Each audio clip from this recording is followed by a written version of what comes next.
everyone. Thank you so much for joining me on another episode. And today I'm super, super excited to have my guest, Jessie, with me today. I've known Jessie honestly not that long, but we know each other through a lot of like mutual connections. And I don't think either of us really realized how many mutual connections we had until like a few days ago, which kind of goes to how connected the Flagler community is. So, Jessie, thank you so much for taking a few minutes out of your day to spend it with me. I really appreciate it.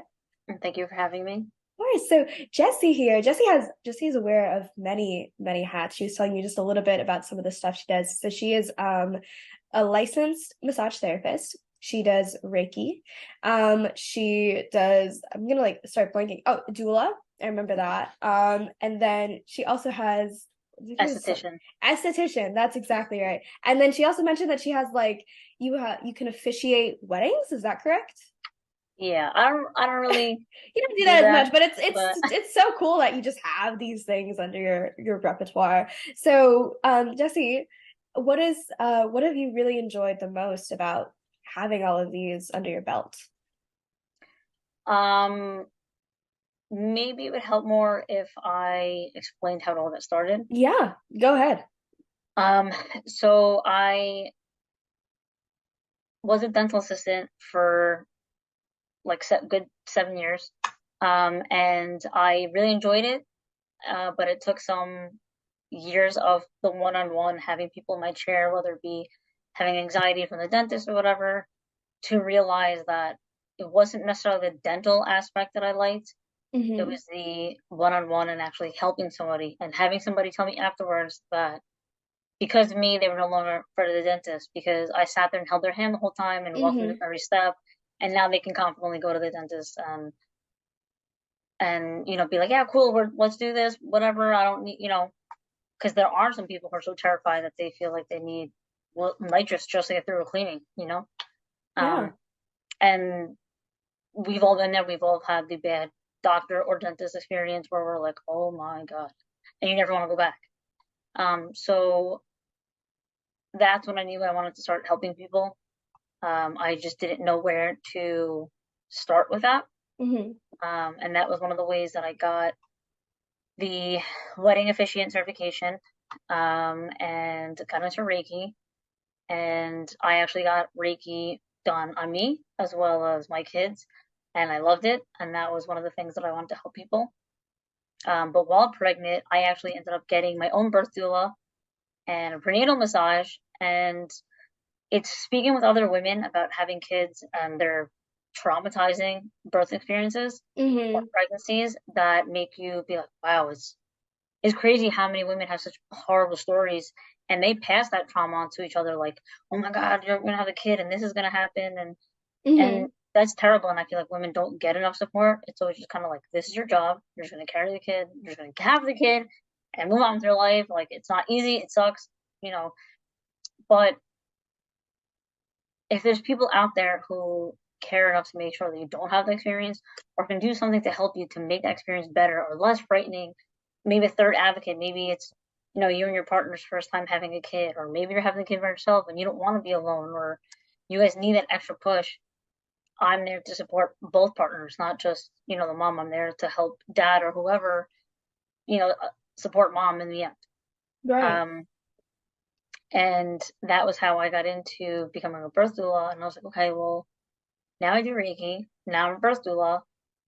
Where else can I go on with that? And between speaking with other midwives and birth doulas, they're like, well, we have birth doulas who have other certifications like placenta encapsulation or massage. And I was like, oh my God, prenatal massage. Like, how awesome would that be to be able to offer that to women? Because the thing is, as much as we all need the support, not all of us can afford it. Okay. Um, some doulas volunteer. I That's actually how I ended up with my end of life doula certification. I do plan to. I haven't yet in Flagler just because I'm more so new here, but I do eventually intend to volunteer at hospices. Um, but as far as the birth doula, doing that is kind of what led me to just add on and just want to do more. I intend to specialize with women. I feel like women do not get enough support. They're kind of just bred to, you're the woman, you take care of the house, you take care of the kids, you do this. That's your role, period, in the story. Right. And how many women are like, but I'm tired, but I need the help. And they used to tell us, it takes a community or it takes a village to raise a kid. Uh, where's my village? Right. So that's where I come in. That's why I want to specialize mostly with women. Hmm. Um, Obviously, like I said, with the end of life doula and being a massage therapist, I do want to help other elderly or terminally ill in hospice. But my goal is to essentially kind of help other women, give them the push, or the support that maybe they feel like they're not getting from somewhere else. Because there's a lot of times from the trauma that's passed down from generation, how many other women from older generations are like, it's not that hard, just have the kid and, whatever. Just kind of tell you to suck it up and move on with your life. And that sucks because, again, that trains all of our brains to be like, well, I'm just being a baby.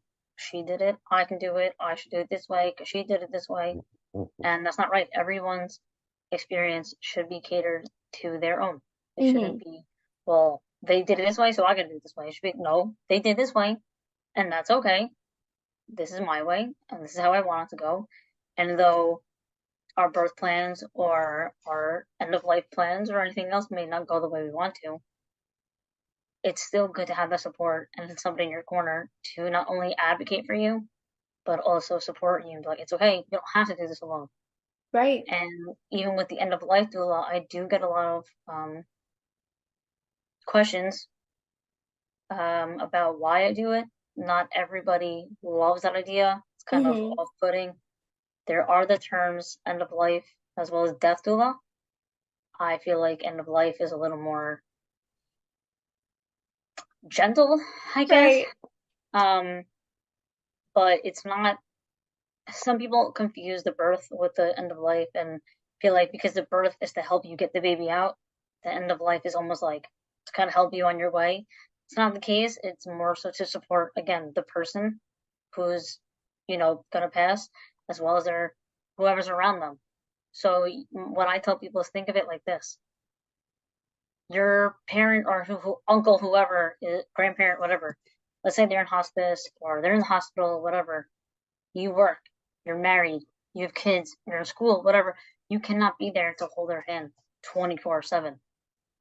What would you do if they passed away and you couldn't make it because you were at work or because you're at your kid's soccer game?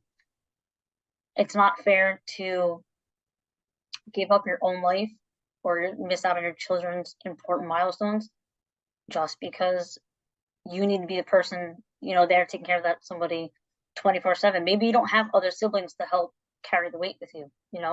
And that's where I would come in to be like, okay, well, I'm here with them and, this is what they say, or maybe I think they're going to pass me. Maybe you should come here today, whatever. Or to be there with you while they're there. Maybe I can sit there with both of you. I could even help you with the funeral arrangements, whatever, to kind of take some at ease because a lot of us get so focused on the person that is going to pass and that we don't actually get the time to grieve because we are worried about what's going to happen with the funeral and where they're going to be buried and what are we going to tell other people and how are we going to pay for this or whatever. You shouldn't have to not be able to process like grief and actually properly feel those feelings just because you're so worried about the financial part or the planning things or talking to other people, or maybe you don't want to. Maybe you're going to be like, hey, here's my list of people, can you please call all these people and tell them that Jane Doe passed away. Right. Yeah. So it's both birth doula and life doula to ease the burdens. Hmm. But as for the massage, it is again the same thing. I want to help people with their transitions, prenatal massage, whatever. I want to help make other people comfortable Hmm. and support that maybe they wouldn't get otherwise. Hmm. And essentially, even with working at the Ayurvedic Wellness Center, doing things like Shirdara, um, and the things with oils, at the end of the day, I do live the holistic lifestyle and I would like to help that with others, doing it naturally and whether it be illnesses or again, just the support and the love that maybe they're not getting anywhere else. Yeah, I love this. That's such a great story of you starting off in the dentist office. I feel like a dentist office is like the perfect place to really understand if you like people or not because it can be hard. I feel like I've Okay. had like polar opposite experiences, like where some dentists are just like so mean to me, and I'm like, I'm just here, or some of them are just so nice and so kind. So even if like they know I have to come back and I have to do things, they're so nice about it versus like others. So that's really great. And I really love what you were talking about with the birth doula and the what's it, end of life doula. Mm-hmm. Because I feel like people sometimes forget that like pregnancy is like really hard on a woman's body. And it's thank God for, modern medicine, and we have so much support medically around this, but Mm-hmm. it wasn't too long ago when it was a risk for someone to go through pregnancy. It was a physical risk, and if Mm-hmm. one thing was not perfect in places that you cannot predict, it was really hard on the mother. And people just forget that this is a time when you need a lot of support before, during, after. It's a Yep. process. And I really loved what you were talking about the end of life tool as well, because my grandma had passed about 2 years ago, and before Mm-hmm. that we were taking care of her at our house. Like we lived with her 24/7, because she needed 24/7 care. Yeah, I'm sure there was a lot And on you guys. it was my mom and my aunt predominantly taking care of her a lot, but also we'd sometimes have cousins come in, or sometimes Uh-huh. like someone always had to be at home with her. And it's like it and if me and my family wanted to, like, it was me and my family who lived with her, like me, my dad, my brother, and my mom. If we had to go somewhere, all four of us, we had to call someone in, and we'd scramble, like, can you come in, can you take care of her for a few hours, can you do this and Yep. that.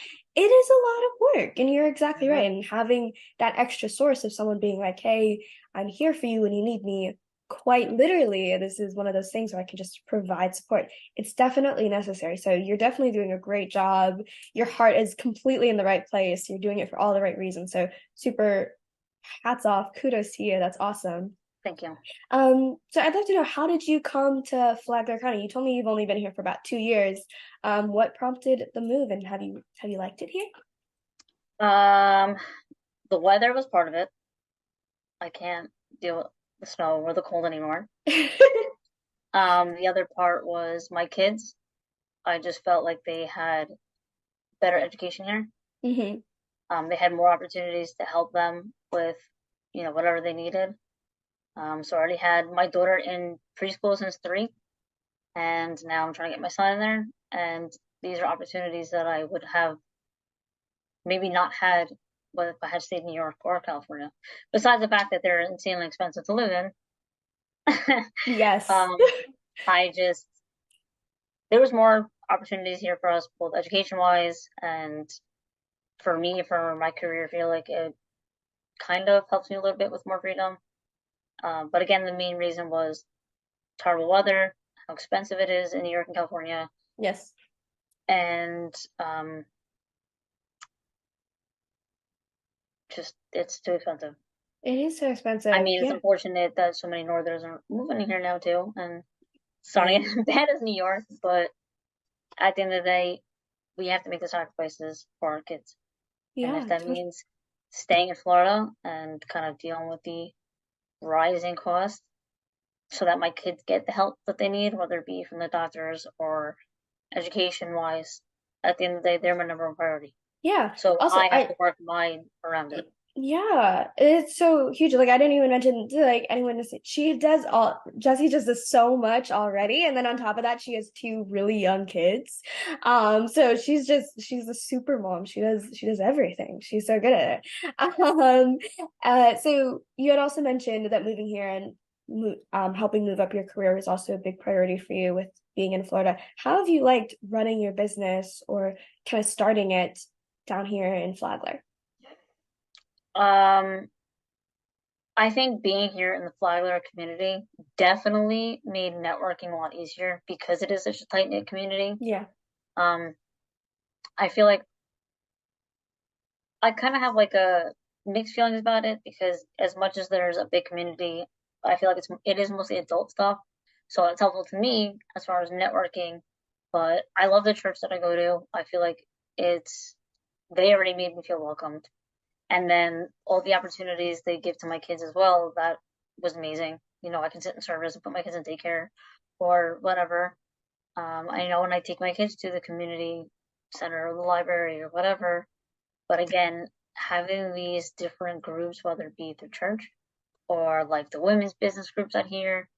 Those are things I never even heard of in New Mm, York and California. yeah. There's such big states that are so expensive with so many people, especially rude people, that it never occurred to me that there actually was other women who are wanting to help other women, whether it be with Right. business or whatever. And I mean, there's doulas everywhere across the U.S. Not in the life as much. That's like slowly up and coming. But birth doulas, whether they be birth or postpartum or whatever, um, that's all across the U.S. But hearing that there's actually communities or groups that want to help other people with their small businesses, it's it's really amazing and it makes you appreciate being here because again, these are opportunities that not only did I think maybe I couldn't, obtain those things, but I didn't even know they existed until moving here. And it's really crazy to me, like you said, how small the circle was that everything kept pointing me to leading, to meeting you. Yeah. And that's something I would have never considered being in those states. Right. It's every man for himself and everyone just trying to, make that 9 to 5, make that money, whatever. Here, everyone's actually like, cool, you need help, or hey, you need, whether I'm at work and we give each other rides, or we bring in clients because we actually want to change their lives, as opposed to just being like, can you just pay me and leave? Right. And it just blows my mind that there's actually groups out here who want to push other people to do better, whether it be in their business or just continuing, as a dental assistant. I love being a dental assistant, I really do. Um, I don't have, I mean, it is stressful, but it definitely was a life changing experience. And I think had I not become Christian and had I not taken that job, I think those two experiences alone Mm, changed my life so much where I could connect with people and gave me that push to come out of my shell more and actually have those interactions to be able to introduce myself and get into these small groups and make friends and find out all this information. Like it's crazy that even on Facebook you have like Palm Coast moms yeah. or There's Palm so Coast many. millennials or whatever. Right. Yeah, that's not a thing in New York. No, yeah. I mean, I'm from Michigan, which you'd think is like small, but like where I lived was like big, especially in Mm-hmm. comparison to where we are now. Like my county alone had like 1 million people, and then all the neighboring Wow, counties had close to like a million, maybe 800,000, 700,000. So like our like four communities all together were really a lot. big. So like you would go to the mall and you wouldn't know a single person there. But like if I go to Target here, like I'll usually know someone or Like, I'll hey, no, see you're some from. right. Usually church. Church is a great I place was to just know gonna say people. that Yeah. there's so many people from church that I can't constantly bump into. Like, hey, I know you. Hey, you go to Parkview? Oh my God! And it's so funny that so many people go to Parkview that you just continuously bump into them, and then it's like, okay, there's a reason for this. I'm like, there's. It's not a coincidence why I keep bumping into the same people. Kind of like me Right. meeting your parents. Right. I took that job. I met your parents. Then I met Rachel. It was like a domino effect, and it was meant to Yeah. happen this way. It's just so cool. Like that just genuinely would not have happened in Michigan. I mean, sometimes like the circles are a little bit like if you run in the same circles, you'll eventually find the same people, but we're not even trying to run into the same circles. We're just like both living in Palm Coast. We just happen to keep having these Continuously, yep. like connections, which is so cool. But Jesse, I really appreciated it this time and I really enjoyed our conversation and you just shared so many amazing things. Is there any last thing you'd kind of like to throw out there before we wrap it up? What is the best way for someone to contact you?